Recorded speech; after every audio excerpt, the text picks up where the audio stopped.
Fresh off the press, yes, of the precious. Hey, what it do, y'all? It's your boy E2 Blue coming back at you again. And what's the day? It's hump day. One of these days. Look, I told y'all before, I lose track of days. I haven't had. I don't even know what it is, coming or going, if and when. 2020 has been kicking our asses for the longest time. So, well, since January, of course, because that's the beginning of the year. Hope everybody's doing all right amid everything that's going on in this world right now. It's just one thing after another, it seems like. But on a positive note, if you notice, I did get my hair cut finally. Oh my God, I haven't had my hair cut in since like before COVID, like 3 damn months, something like that. Yeah. So it's good to have a fresh cut finally. Like, I feel like a new man. But I wanted to talk about in this video just a couple of things about training camp and the changes that the NFL is making for the off season, and going into this season coming up. So we know that everything is on a modified schedule. We know that everything is kind of just wait to see type of thing. Now, first of all, I want to get this out of the way real quick. So Dak Prescott did.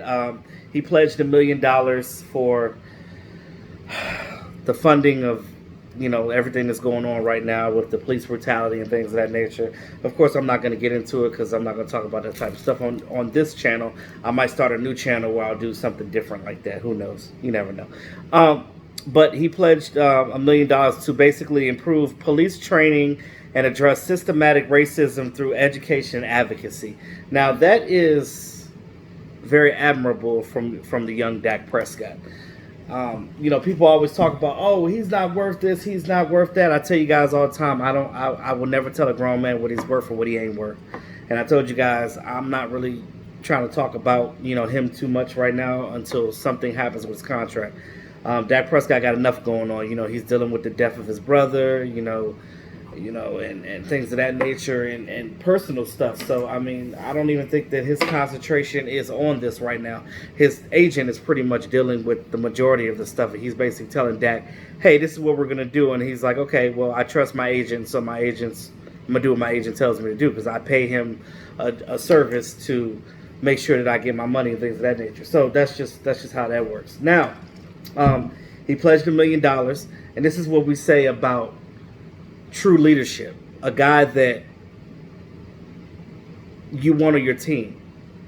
Now, a guy's worth monetarily isn't always just what he does on the field. It's, does this guy get in trouble or not? How is his health? Is he a community guy? Does the other players on the team love and trust him? All of these things play a factor in paying a quarterback and the leader, and who's going to be the leader and the face of your franchise. We know the Dallas Cowboys are the biggest thing, as far as news-wise, because, they are the Dallas Cowboys. They are America's team. So if you're going to be the quarterback of Dallas Cowboys team, you're on Front Street. Everybody knows who you are, blah, blah, blah. It is what it is. So you have to make sure that you are doing what you need to be doing to be a model citizen every day, every hour. So shout out to Dak Prescott for that, for just doing that. Sean Lee did say a couple of things about him. He said that, hey, this locker room loves him. We back him up 100%. And when your teammates bang with you like that hard, and they'll go to war for you, ain't nothing I could question. There's no way I can question that. And, his value to this team stretches farther than what he's done on the field. And that's all I'm going to say about that. As we get into continuing the offseason, that is, we didn't get a chance to see the Cowboys come together for OTAs and minicamp. That was scrap. Training camp normally starts in July, right? So they get that break right before training camp, right after minicamp. Well, hell, they've been on break all year. So, I mean, they have been doing their little Zoom calls and things of that nature and studying their playbook on their own and working out on their own. But it's not the same because you got to get your guys together. Now they said that like some teams are going back to their facilities on June 12th or whatever, which is next Friday, I think. Yeah. So, if they get in there and do that, then hey, so be it. What was I gonna say? Yeah. So with that being said, training camp is the NFL required all teams now to have their training camps at their own facilities. Now, it's kind of a bittersweet thing for the Dallas Cowboys because they've been going to Oxnard in California for since 2011 now, consistently every year, about 13 years consistently. I think 2011, I think that was the lockout year. I think that was the year that they didn't do it. But outside of that, the perks of going to Oxnard is there's a lot of things. Now, Cowboys have, they're America's team. They have a big contingency of fans that, migrate and are in the Southern California area. I've never been to California before. I've never even been on the West Coast before. So, I would love to visit sometime. No, plane tickets are so expensive. I know with COVID though, but ain't nobody making no moves right now. But I was hoping, I had hoped to go, because my birthday is like literally like right at the beginning of training camp every year. So, I've always wanted to go, but maybe next year. I will say that they're going to miss out on that weather. Like, from what I hear about California weather, it's especially in the summertime, it's not too hot.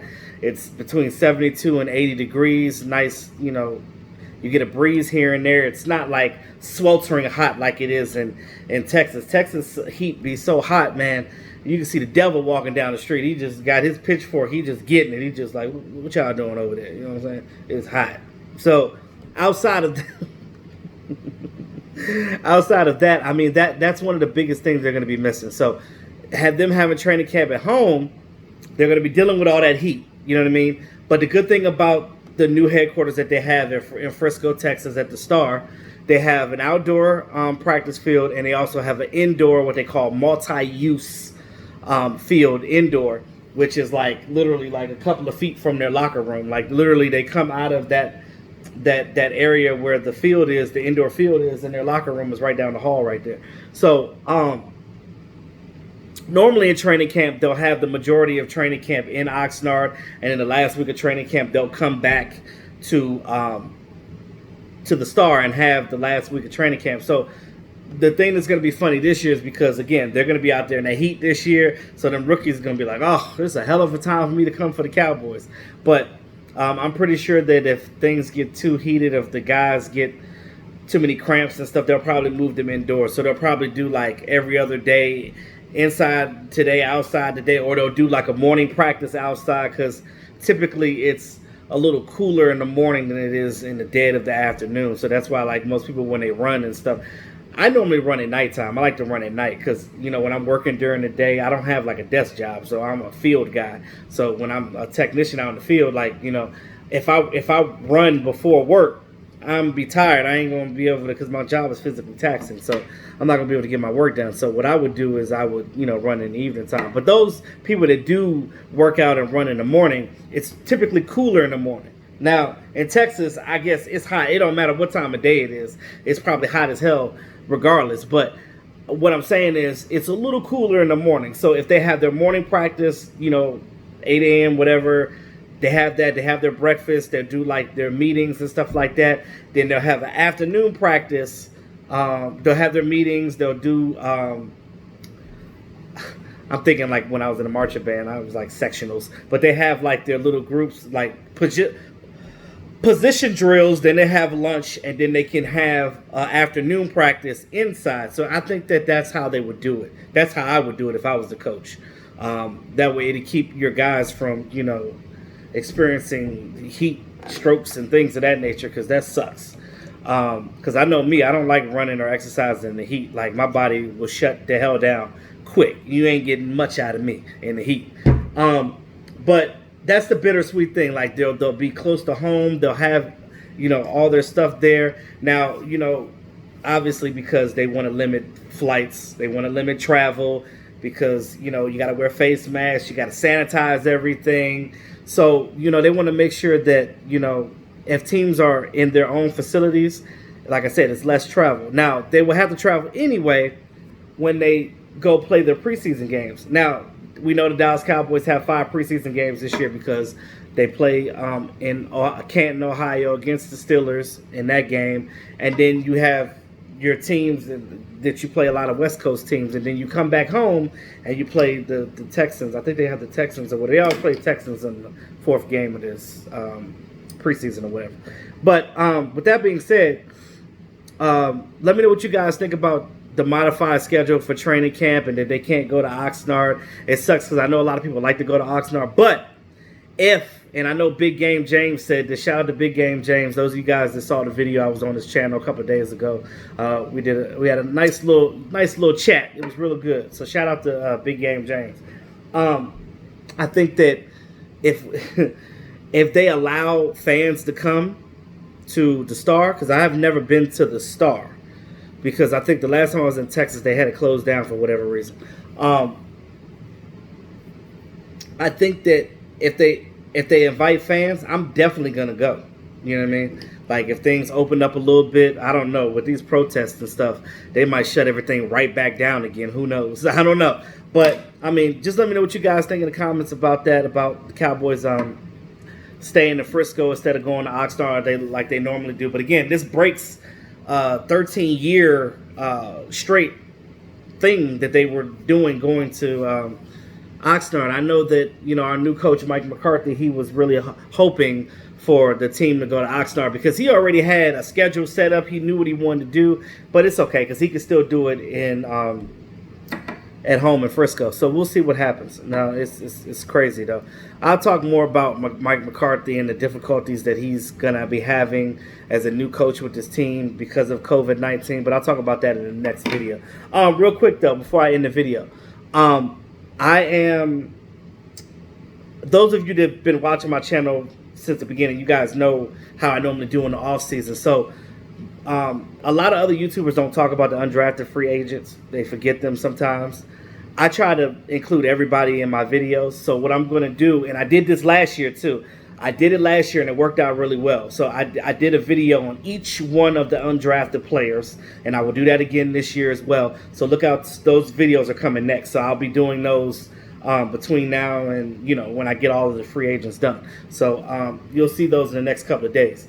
It sucks though because I don't know if you guys know I'm moving from this house. So Saturday I'm moving all my stuff out of here. So this will probably be, well, this week is the last week. Obviously I'm filming in this house, so it's gonna be interesting. So yeah, so I'm moving out Saturday. So anyway, thanks again all my subscribers. Appreciate you guys. Those of you that are new to the channel, go ahead and hit that subscribe button, tap that notification bell. Don't be afraid.